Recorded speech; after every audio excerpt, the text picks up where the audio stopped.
आपेक्षिक अपूर्णांक। जरा सुनो भाई, निरपेक्ष और आपेक्ष में क्या अंतर है? आदमी खुश कब रहता है? निरपेक्ष में क्या अपेक्ष में? निरपेक्ष में। निरपेक्ष का मतलब है कि वह किसी दूसरे व्यक्ति से तुलना नहीं करेगा। अगर आप धनी हैं, आपके पास 4 करोड़ है, आपके पास 4 करोड़ है, आप खुश हैं क्योंकि आप निरपेक्ष धनी हैं। अगर अपेक्षिक धनी अगर रहेंगे तो दुखी होंगे। आप सोचेंगे कि फलना के पास 8 करोड़ है और मेरे पास 4 करोड़ है, तो फिर तुलना करोगे तो आप दुखी हो जाओगे कि नहीं? तो तुलना करोगे तो दुखी हो रहे हो, तो तुलना करना ही आपेक्षिक कहलाता है। क्या कहलाएगा? तब आप निरपेक्ष धनिक नहीं कहलाओगे, तब आप आपेक्षिक धनिक कहलाओगे।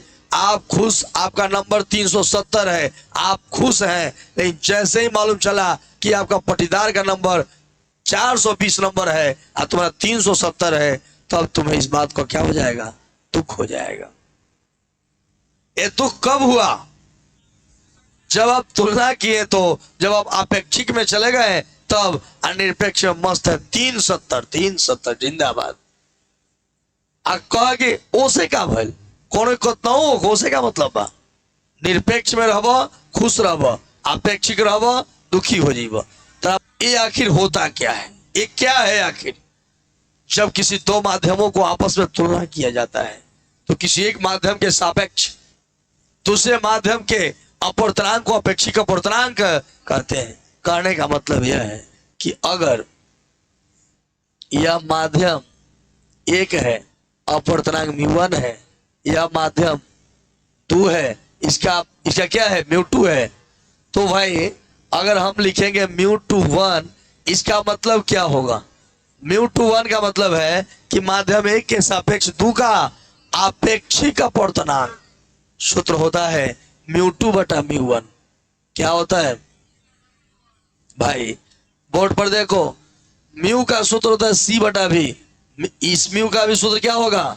लेकिन 2 है तो V2, इसमें 1, क्योंकि इसमें चाल अलग अलग ना होगा जी। इसमें चाल क्या होगा? V1 होगा, इसमें चाल कितना होगा? मैंने वही काम किया। क्या यह C से C कट जाएगा? μ2 1 बराबर V1 ऊपर चला जाएगा, अब V2 नीचे आएगा। इसी तरह से आप देख सकते हो भाई कि μ2 1 V1 बटा V2 है, तो μ1 2 क्या होगा? V2 बटा V1।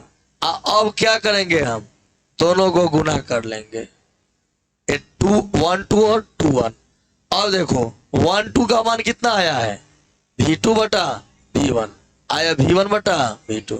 क्या यह कट जाएगा? क्या यह नहीं हो गया?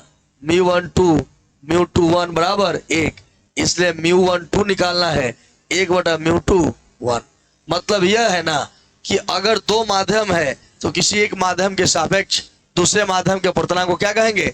आपेक्षिक अपूर्णांक। और एक माध्यम का अपेक्षिक अपूर्णांक दूसरे माध्यम के अपेक्षिक अपूर्णांक के प्रतिलोम होता है। माने क्या होता है? उल्टा होता है।